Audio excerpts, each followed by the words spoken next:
მიღწეული მანამდე 18 წლის საბაჯიქია და მე ამ სიუჟეტის ავტორი ერთ დღეს დავიბადეთ. 19 წლის ციხეში გახდება 26 ივნისს. მანამდე უწყვეტი სასამართლო პროცესები აქვს. პოლიციელზე თავდასხმას ედავებიან და 7 წლით პატიმრობა ემუქრება. დაზარალებულს მის საქმეში დაზიანება არ მიუღია. ახალგაზრდა პატიმარმა უცხო ადამიანების ყურადღება ყველაზე მეტად მისი ღიმილითა და საბრალდებო სკამიდან ორიგინალური გზავნილებით მიიქცია.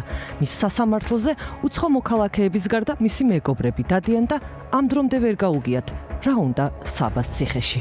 სულ საუბრობთ ტელეფონზე, პაემანიც გქონდა. არაფერი ვისაუბრეთ ჩვეულებრივად პირადი მომიყვა რაღაცეები და როგორ ცხოვრობ რა თქვა? ციხეში არ არისო სასიამოვნო, მაგრამ ეგეთი ერთოლიც არ არისო. ნუ გარეთ კი უნდა მაგას მეუბნებოდა. რას გააკეთებთ პირველი როცა გამოვა? შაურმას ვაჭვევ. რატო გიყვართ შაურმა? კი. ჭამდა. კიდე საწაიყვანთ. ეგვე რა ვიცი როგორც მოესურვება. მიკივნეულია მისი სასამართლოში ყურება. კი. მე მაგალითად საბას და ნებისმიერ ადგილზე ვინც საბასავით არის, ყველას გამო გული მწყდება. ხშირად საუბრობთ, ბევრ რაღაცას მიყვება. მიყვება იმ ფაქტს, როგორ ეგუება. როგორ ეგუებიო რა თქვა? რავი, აი ოთახში ვზიხარ პატარა შუქის ქვეშ და კითხულობ კედლებზე ამონაწერებს, შენამდე ვინ ის და აქ და რა მოგიკითხავ კონკრეტულ წარწერას, ესეც გაივლის, აი ეს ფაქტი ამშვიდებს. თანამესაკნეებსაც დამეგობრებია, კითხვა უყვარს. ანიმეებიც ყვარებია და ჯერ კიდევ სჯერა რომ არ გაწირავენ. 18 წლის ბიჭთან იმედი აქვს და ამავე დროს ეგუება და კითხულობს. ვითომ 4 წელი და 6 თვე? საბა თანამესაკნეა ზვიადი სამავდროულად ერთ საკანში ზიან. და ძალიან საინტერესოა ჩემთვის თან ყველაზე პატარა საბა აი ამ დაპატიმრებულებს შორის და ყველაზე მედგარი და ყველაზე ვაჟკაცი ბიჭია და დამეგობრდნენ თუ იცი ზვიადისგან? კი, ძალიან იქ როგორ არიან, იცი? არ ვიცი, ალბათ ოჯახზე უფრო მეტად ოჯახია, ერთობლივი, ერთი სუნთქვა, ერთი ამოსუნთქვა ბიჭები არიან. ცრემლით თუ წამოგხსნიათ სიმწრის თუნდაც ამ თვეების მანძილზე გაგვიმხილეთ. ბევრჯერ ძალიან. სად სახში თუ სად? სახშიც, კადრებშიც მოხვდა სასამართლო პროცესიც. ცოტა სენტიმენტალური გავხდით სიბერეში. ადამიანები რომ თავად ქმნიან საკუთარ თავს, საკუთარ ბიოგრაფიას, ეს გაუთავებელი სასამართლო პროცესებიც დაგვანახებს. კიდევ ისიც ჩანს, რამდენი საინტერესო ადამიანი ცხოვრობს თურმე ჩვენს გარშემო. ციხე კი საშინელებაა, მაგრამ აი ეს თითოეული ინდივიდუალური ამბავი პატიმრობაზე სადმე ხომ მაინც უნდა იყოს ერთად, თუნდაც ამ რეპორტაჟში. ბევრს უკვირს ძალიან. თავიდან მე ძალიან მერიდებოდა, რომ მეც ვატყობდი, რომ შეიძლება ვიღაცას ფიქრა, რომ ეს ხალი, რა ვიცი, ცოტა ვერ არის. არჩილი მე გაიგივებული მყავს ესე რომ ვთქვათ სამშობლოსთან. აიმიტომ ეს არის სამშობლოსთვის თავგადებული, სამშობლოს მოყვარული პატრიოტი ბიჭი. არჩილ მუსელიანცის ნამდვილ ამბავს თუ გავიაზრებთ, ეს მსჯავრდებულიც გვაჩვენებს, რომ ამ ქვეყანას აზრი აქვს და თუ ყველა დიდი ლიტერატურული ტექსტი შინ დაბრუნებით სრულდება ამ უკანონო პატიმრობით, ახალგაზრდა ობოლი ბიჭი არჩილ მუსელიანცი ნამდვილად შინ ბრუნდება. პოულობს თითქმის დედას საპროტესტო აქციაზე, მაგრამ ვერ პოულობს სამართალს სასამართლოში. ჯერ ის დაჩაგრულია, იმიტომ რომ მშობელი არ ყავს, ხომ არ ყავს დედა. მეორეც დაჩაგრულია არჩილის შემთხვევაში, რომ ეკონომიურადაც იყო დაჩაგრული, წლებით ცუდი იყო და ეს მოხუცი ქალბატონი, რომელმაც გაზარდა, ეს არ ვიცი თქვით თქვენთან, ეს საკუთარებები არ იყო, ეს უცხო ადამიანმა გაზარდა არჩილი. ეს ისედაც დაჩაგრული იყო და ჰქონდა ბულინგი ბავშვობაში.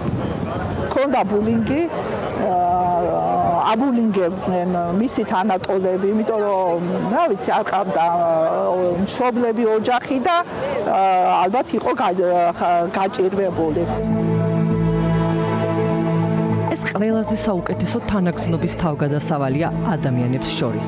პატიმარზე, რომელსაც სისტემა ვიდეო სათვალთვალო კამერის სადედისთვის ცეცხლის წაკიდებას ედავება და დაკავების შემდეგ არაადამიანური მოპყრობის მსხვერპლიც გახდა.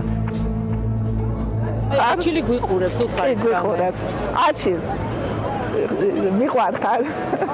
რა თქმა უნდა, ამას ხშირად გეუბნები, ყველაფერი ძალიან კარგად იქნება.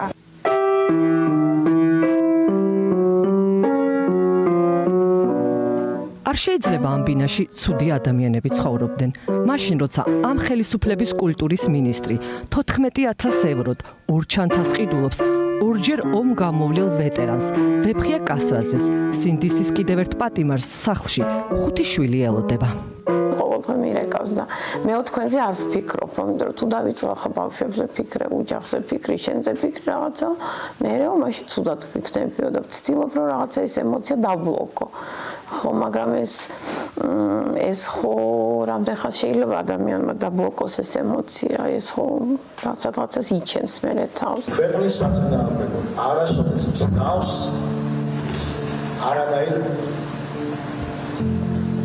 სუდი და ქვეყნის საზიანო საქციელი არასოდეს არ ჩამიგებია. მე თბილისში სახლი მაქვს, მაგრამ დავარ იმ ცხოვრობ, სადაც საოკუპაციო ზონი გადის, ავტომობილი სოფელსო სოფელი არ დაიცემოს. იმის მაგივრად ესეთ ხალხს და საქართველოს თავდადებული ვეტერნებს ჩვენ პატრიოტიზმით ვეპყრობოდეთ, ხო? თქვენ საციხეთ მიმეტეთ, ხო? შეცვლილია უბრალოდ რა. 53 წლის ვეფხია კასრაძე ერგნეთში საოკუპაციო ხაზთან ცხოვრობს. სამშობლო მისთვის ჯვარივითაა. აფხაზეთის და 2008 წლის ომში იბრძოდა. აქამდე თუ 5 შვილი მყავდა, ახლა 8 შვილის მამა ვარ. თეატრის მსახიობის ბედიც სისტემაში 8 კაციანი ჯგუფის დასკვნით სასამართლოზე გადაწყდება. მიღოთ ბოლო დასკვნით სასამართლო. აი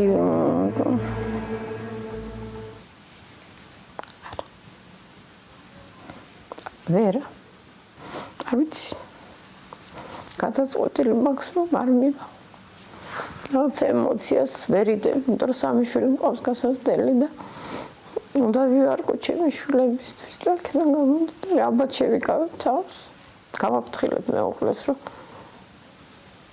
არამედ რომ სხვა დედებიც იქნებიან და მე მაგათ ცრემლებს ვერ შევხედავ.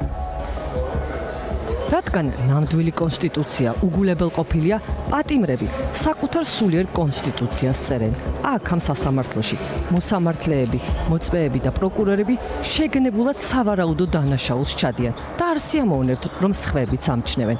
თუ ნორმალურ სახელმწიფოში სასამართლო იმისთვისაა გაარკვიონ ვიღაცამ დანაშაული ჩაიდინა თუ არა, სინდისის პატიმრების ადვოკატების აზრით, საქალაქო სასამართლოში დღეს სხვაგვარი ვითარებაა. შეიძლება უსამართლო გადაწყვეტილებებს იღებდნენ და იღებს სასამართლო, მაგრამ ჩვენ მაშინ ვმარცხდებით, როდესაც ვნებდებით. აქედან გამომდინარე ის, რომ ესეც სასამართლო გვაქვს, ეს არ ნიშნავს იმას, რომ მე სასამართლო პროცესზე არ უნდა წარმოვაჩინო ის, რომ რეალურად სიყალბეს აქვს.